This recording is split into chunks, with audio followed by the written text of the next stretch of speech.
where your planets are at any time in your life. So you can draw from things that energy might seem in the future, or you can pull things from your memory, the past. And the planets too have fire, earth, air, and water.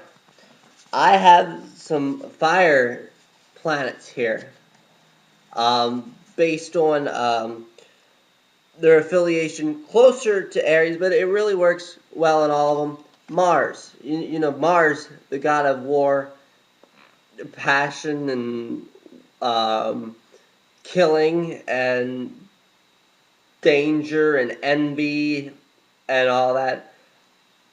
Even the need for overtaking, somewhat. That is Mars. Leo, the sun. You know all about the sun. It shines bright. It shines life. Leo in the body is the heart. The sun is the heart. It was just my birthday, and I could almost feel that sun beating within me. And then we get to Sagittarius, which is ruled by two planets, Jupiter and Pluto. Jupiter is this big planet. It's when you think you know everything, that sort of that humble fire, that yes, I can relate to other people why they think, but here's why I'm right. It's ruler of Sagittarius, of religion, and then by the rod, and by the instruction by the hand, and instruction by the rod.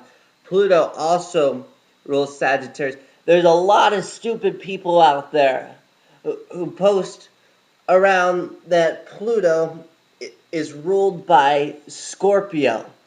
But if you look, when Pluto comes into a sign, Scorpio, there is no Scorpio empathy. There's no water. Pluto doesn't give a shit about you. Pluto will kill you. When Pluto moves into a sign, it does what it wants to do. It is by the rod, sort of, it's definitely fire. When Pluto comes, it does not sympathize. It does not take to your feelings. It's a fire planet. So you can access these planets of fire, and they'll just go around the ecliptic, and they'll mean certain things. If you put the sun and water in the context of the earth, like where it is when I'm born, right at 0 Scorpio, I was born. It's called Via Combusta, a very intense energy. And actually, Via Combusta, I actually have Venus and Mercury on either side of the sun. But a water sign, we think of the world as going out and being boisterous and make a name for yourself. A sun and a water sign, not really as good a placement as if maybe it would be in fire, initiative to get something done, or air, to speak about it. But I guess that's just my simulation. It goes in other ones. But I'll give you an example of a bad one. Not bad, but not a powerful one. When I was born, Mars was in the hands, Gemini, and it was going backwards. And it took me a while before I had the initiative to want to get my license. And a lot of kids in my school and other places, and I've heard from multiple people, that they took their time getting their driver's license. No ambition. That was because Mars was going backwards in the sky when they were born. And it's in Gemini, and it wants to war. Okay, I'm of the earth. I will subdue you. I'm in the fire. I will kill you. In the water, I will tell you, hey, there's other people too, but you.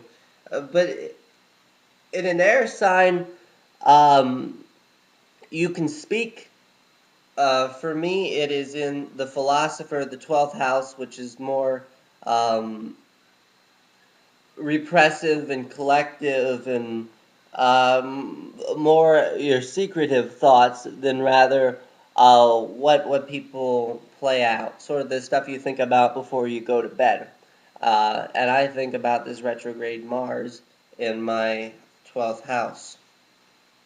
The polarities of the rulers of all earth and air sign kept Ronald Reagan up all night long.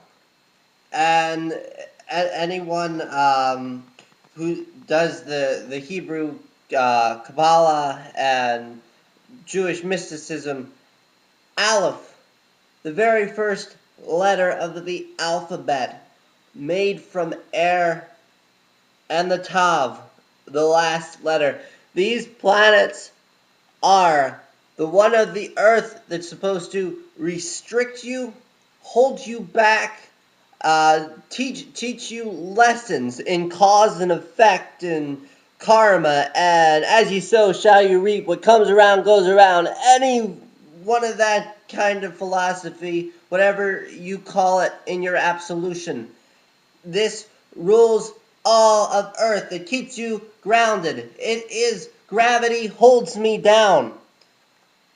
But Uranus, of the air, it wants to speak. It wants to expand. The mediators here between the fire and the earth are emotions and what's going on in a grander scale. How we put that together. When these two planets are in opposition with each other, it creates crazy, crazy things to happen. And I think we're out of that cycle now. These were opposed. But the superstitious people, when these two planets are at an opposing energy, at different sides of the zodiac, looking at each other, evil-eyeing each other, this is the ultimate battle of good and evil. Upside down, no. Upside down.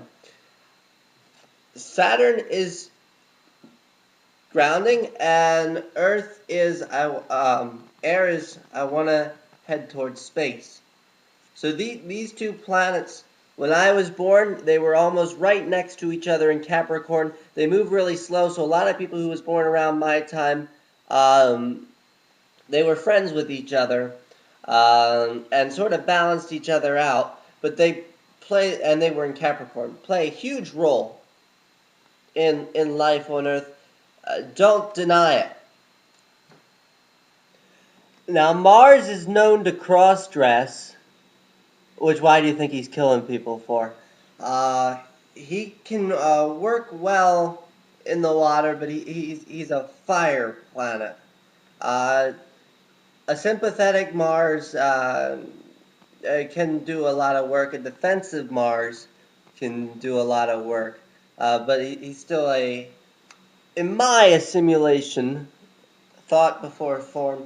But there are two water planets, and this one used to scare me at night when it would come out.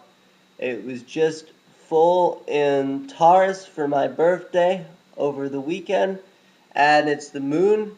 It makes a lap every 30 days, which is loosely where months came from, not in the Gregorian calendar, but where it started, the philosophy of the 30 days, and based on where the Earth and the Sun and the Moon relation is to that.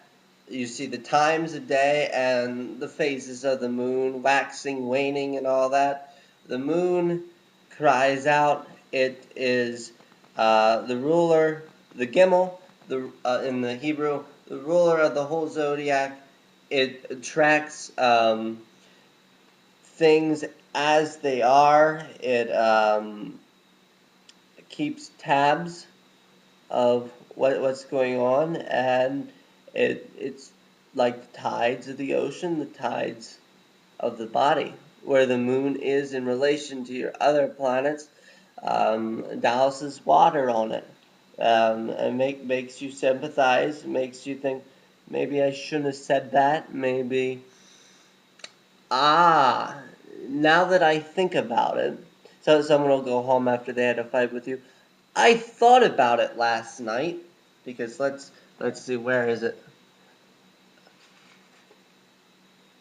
Maybe the planet Mercury. They came within 60 degrees of each other. I thought about it last night, and I wasn't nice to you yesterday. Maybe I could have been a little bit nicer. And because that moon moves, it keeps track of the story. It's in a sign for 2 days. And the other one of the water is Neptune. Neptune is just spacey, kind of Cocoa Puffs, sort of feeling drowsy down and dreaming, and maybe in class one day you were really inspired. No, not that one. Where did it go? Well, anyway, there. You were really inspired, and as you were going, the moon came up, and maybe it crossed over top of Neptune, and you thought, I bet you that I could make a really cool television show. Yes, I think I can. Where am I? Where am I? Oh, and I just missed what you were talking about, and now I'm lost forever. And that's a little bit of water, Mercury, and Venus. And for me, they're right on top of each other, so they have almost the same effect.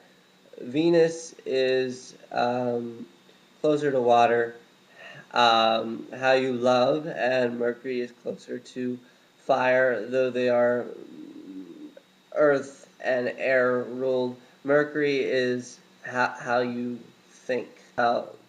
Little off-head witty comments, and Venus, she holds no prisoners. She knows how everyone treated you, and she's of the earth and closer to water, and she loves you. But you better love her back.